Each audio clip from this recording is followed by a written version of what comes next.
If anything happens to me, release them. Remember, child, revenge is a double-edged sword. Whispers of Secret Tales. She had just become the second wife of Chief Olabode Adekoya, a respected customs officer. A fine girl like that. She agreed to be a second wife, huh? Oh, money, my sister. You know these Lagos men. Funke smiles but says nothing, because this marriage isn't about love, it's about revenge. Backstory: her mother's fall. Years ago, Madam Iya Funke's name was like a warm oil on hot cola. Everybody knew it and everybody praised it. She ran a busy imports trade, bringing fine akara and lace from Cotonou. Women came from other towns to buy from her store, and traders respected her for her honesty. She gave credit to young women starting out, paid workers on time, and sent gifts at weddings. Her compound was full of laughter. But where there is light, envy often watches in the shadows. There was one woman in the market, Mama Sade, who had once been friendly with Madam Iya Funke. Jealousy is a slow thing. Mama Sade's smiles grew thin when Funke's store grew bigger and her customers multiplied. Mama Sade had a brother, Olabode, a rising customs officer who liked looking important in uniform. Mama Sade's words and Olabode's ambition fit together like two pieces of bad luck. One humid morning, Mama Sade came to the market with a face like a wet earth and whispered to Olabode, when he happened to be making an inspection, "My sister, her papers look strange. Those goods, they come in late, and she never pays the small levies like others do." She pressed her palm to his sleeve and added, "Check them well. You know how to make things right." Olabode, who had been watching the woman draping the cloth at Madam Iya Funke's store, saw an opportunity. He liked the power his badge gave him, the ability to stop a truck and demand, to make a small business tremble for a day. That afternoon, he rode to the port with a team and trained his eyes on Funke's shipment. When the container from Cotonou arrived, Olabode marched in like a man who had rehearsed his thunder. He bagged orders, rifled through paperwork, and finally said, loud enough for everyone nearby to hear, "These papers are incomplete. By law, the goods must be detained, pending fines and verification." Madam Iya Funke rushed from her stall to the port office when she heard. Her face was white with fear. "Sir, please, you must be mistaken. The manifest is correct. See here, my receipts, the broker's stamp." She laid out the papers with trembling hands. Olabode looked at the papers, then at her, and shrugged with theatrical seriousness. "There are discrepancies. This will cost a fine to process. The fines must be paid now, or these goods will be forfeited to the state and auctioned." "Sir, I have customers waiting. My whole year's work is inside those boxes," she cried, voice cracking. Women in the market gathered, pressing in, whispering prayers under their breath. He lowered his voice, leaning close in that corrupt way men do. "Madam, I can ignore this for an arrangement. Pay a processing fee, and we'll clear all your goods privately. Otherwise, you know how the system is." He named a sum that made Madam Iya Funke stagger, more than she had in hand. She fell to her knees, clasping his boots. "Please, I beg you. Take my jewelry, my savings, whatever you want, but don't seize them. These are my children's school fees. This is my life." Her body shook with the kind of pleading only those who risk everything can know. Olabode smirked, then signaled his men. "We follow procedure," he said coldly. "They put a seal on the container. If you pay, we'll let you bid at the state auction. If not, the state takes it." He left like a man who had fed his appetite for control. At the auction the next week, boots and suits circled the goods like vultures. Madam Iya Funke stood there, clutching the last small bag of money she scraped together. She raised it to bid, heart pounding, but the process was rigged. The people with the papers' prearranged bids won. Her bolts of lace and rolls of Ankara were sold off in front of her. taken away to warehouses she could not follow. Mama Shade stood at the edge of the crowd and did not avert her eyes. She had planted a seed and now she watched it grow into ruin. Word spread through the markets like hot pepper in stew. Madame Iya Fonke's goods were gone. Her customers dispersed. People tried to offer help. A bag of rice here, a plate of food there. But the damage was done. She came home that evening with her apron empty and her hands raw from pleading. Her husband, an elderly man who had been her partner in trade and her pillar through 10 seasons, saw her return and the weight in her eyes. He sat on the stoop and rubbed his temple, the color draining from his face.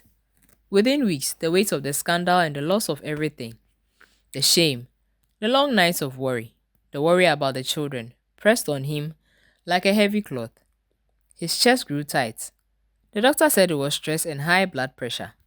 He stopped sleeping. He went for simple remedies, but the worry burrowed deeper. One dawn, after a night of fever and restlessness, he took his bed and never rose again. The news was simple and cruel. He died with the word worry in his face. The house that once echoed with bargaining and laughter grew quiet. Funke was 14. School books lay unopened on the table. Bills arrived like rain. There was no money for tuition.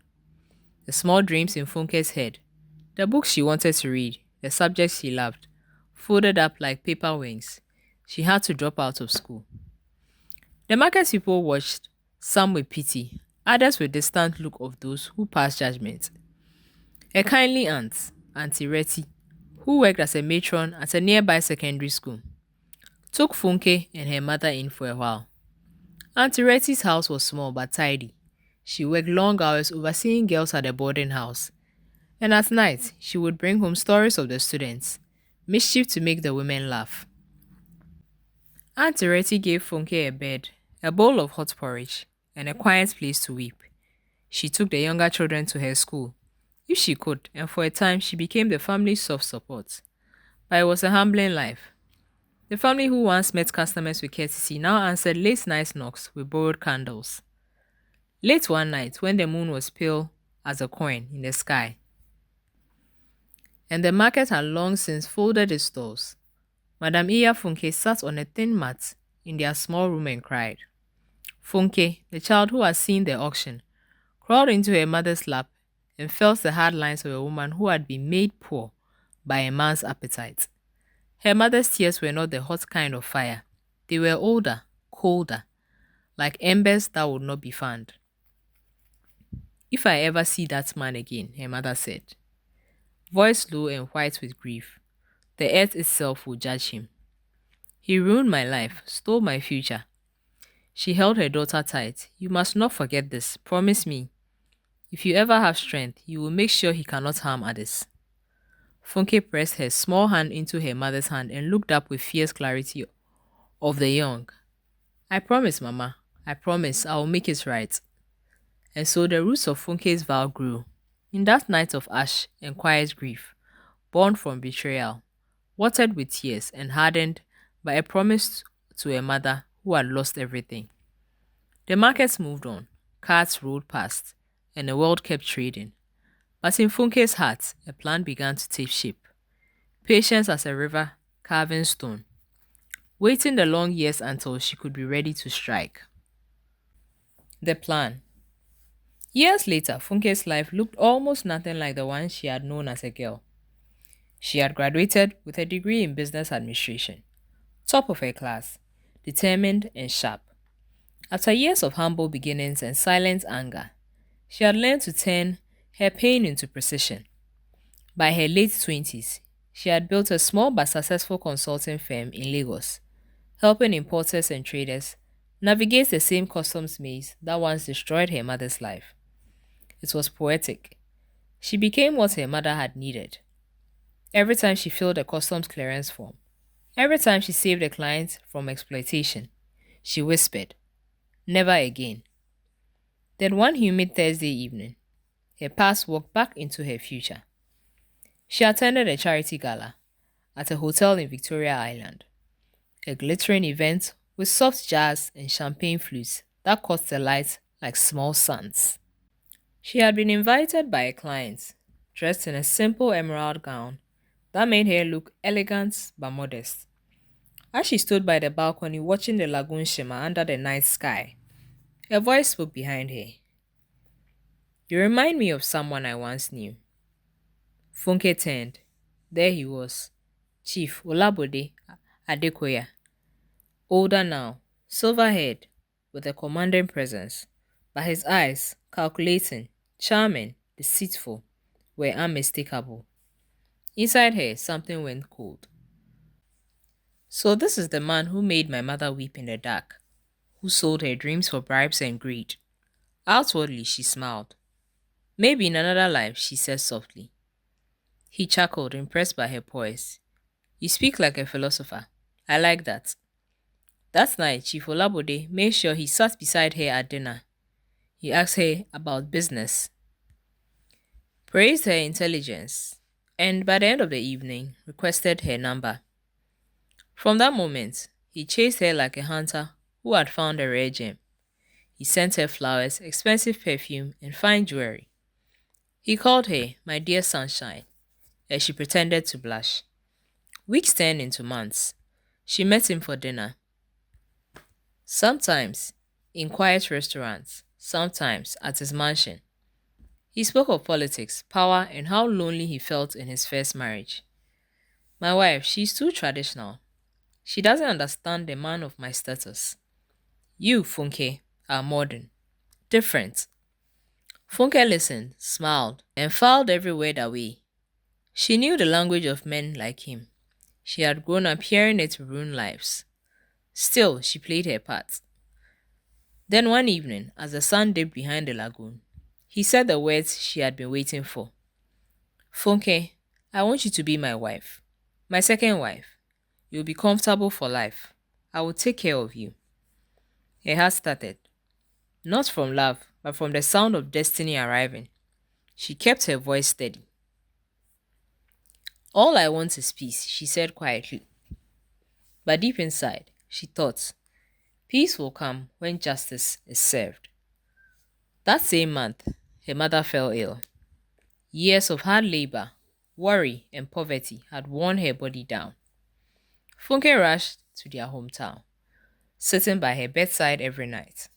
One evening, her mother took her hand and whispered, My daughter, life is not always fair, but God knows truth. Never forget who you are.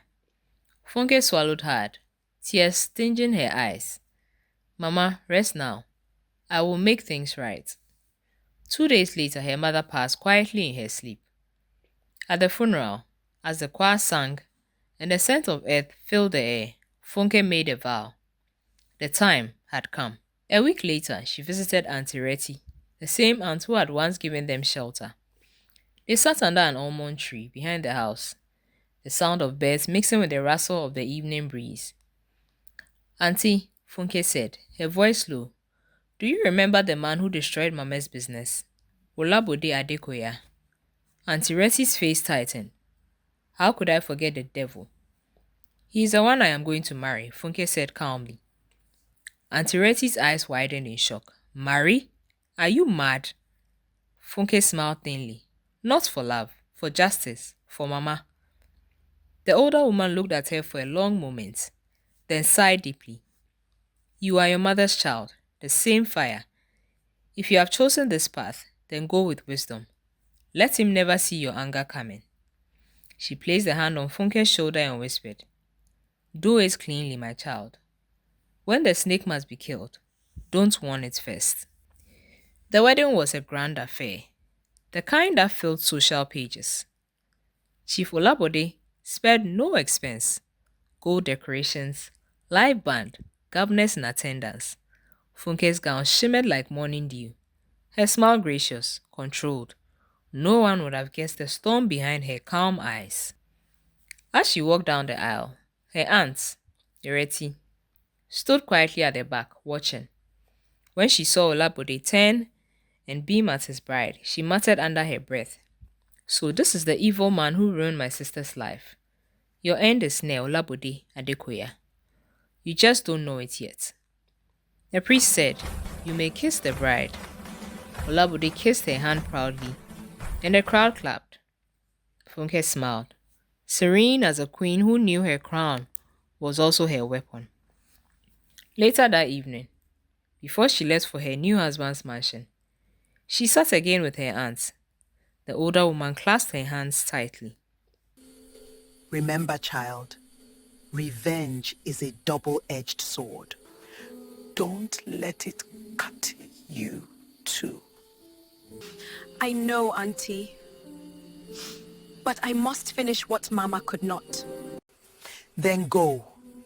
Smile like a wife, but think like a hunter. When you strike, strike clean. Why will Mama will rest easier when he falls? Funke rose, hugged her aunt, and left that night with calm grace, a bride carrying both beauty and vengeance beneath her veil. After the wedding, Funke moved into Chief Olabode's luxurious mansion in Lekki Phase 1, a sprawling white house overlooking the lagoon, guarded by uniformed men and decorated with marble floors that seemed to echo wealth itself. The first few days were quiet. The house was too big, too polished, too full of secrets. Chief's first wife, Mama Tayo, greeted her swiftly on arrival, a tall, elegant woman with quiet authority and tired eyes. "Welcome," she said flatly. "You are the second wife. Know your place and we won't have problems." Funke bowed slightly. "Yes, ma," she replied, with calm respect. They never argued, never shared a meal. They moved around each other like polite strangers. That suited Funke perfectly. The less attention, the better.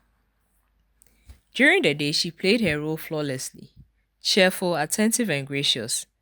She learned his routines, what time he left for meetings, how long he stayed at the club, which phone he used for business, and which for politics. She was careful never to ask too much, never to show too much interest.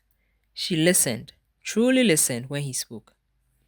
Men like Chief loved hearing themselves talk, so she let him. "You know, my dear," he would boast over breakfast. "In this country, connections are everything. Customs, imports, government contracts. It's all about who you know." "You're a wise man, Chief," she replied, with a soft smile. "No wonder everyone respects you." He would laugh proudly, unaware that every word he said became another thread in a web she was spinning around him. One afternoon, while he was away on a business trip to Abuja, Funke wandered into his private study, under the guise of cleaning. The room smelled of cigar smoke and power. Large mahogany desk framed photos with politicians, and a safe hidden behind a painting of the Lagos skyline. On his desk, she found documents, invoices, contracts, import clearance forms. But one paper caught her eye: a list of offshore account numbers and a signed authorization letter to a bank in Dubai. Her breath hitched slightly. So it was true. This was where my mother's stolen wealth had gone. For the first time, anger bubbled in her chest, like acid, but she forced herself to stay calm. She quietly took photos of every document with her phone, careful not to move a single sheet. That night, she couldn't sleep. She lay beside him, listening to his heavy snores, whispered under her breath, "Sleep well, Chief. Every breath you take from now on belongs to me." Over the next few months, Funke's subtle intelligence began to shine in ways that even Chief admired. He would sometimes bring her into his study while he worked. "Funke, my dear, look at this form. They are delaying my containers at Apapa again. What nonsense. Maybe they need a new system, Chief," she would suggest innocently. "I could help you organize your import records. Make things easier." He looked at her, surprised. "You are good with this kind of thing?" She smiled. "Business administration, remember? Let me help." From then on, she became indispensable. Within months, she was managing his correspondence, reviewing his trade papers, and even handling some financial transactions. Her calm competence soothed his ego. He started saying things like, "You are different from other women, Funke. You understand how a man like me thinks." One evening, he handed her a thick brown envelope. Take this, my dear. I've made you the signatory of one of my companies, Adeco Holdings. It's just paperwork, but I trust you. Funke's fingers trembled slightly as she accepted it. Inside was a power of attorney, officially granting her authority over one of his shell companies. She smiled, sweet, graceful, innocent. Thank you, Chief. You can always count on me. But in her heart, she whispered, You've just given me the key to your downfall. That night, she went into her private room and locked the door.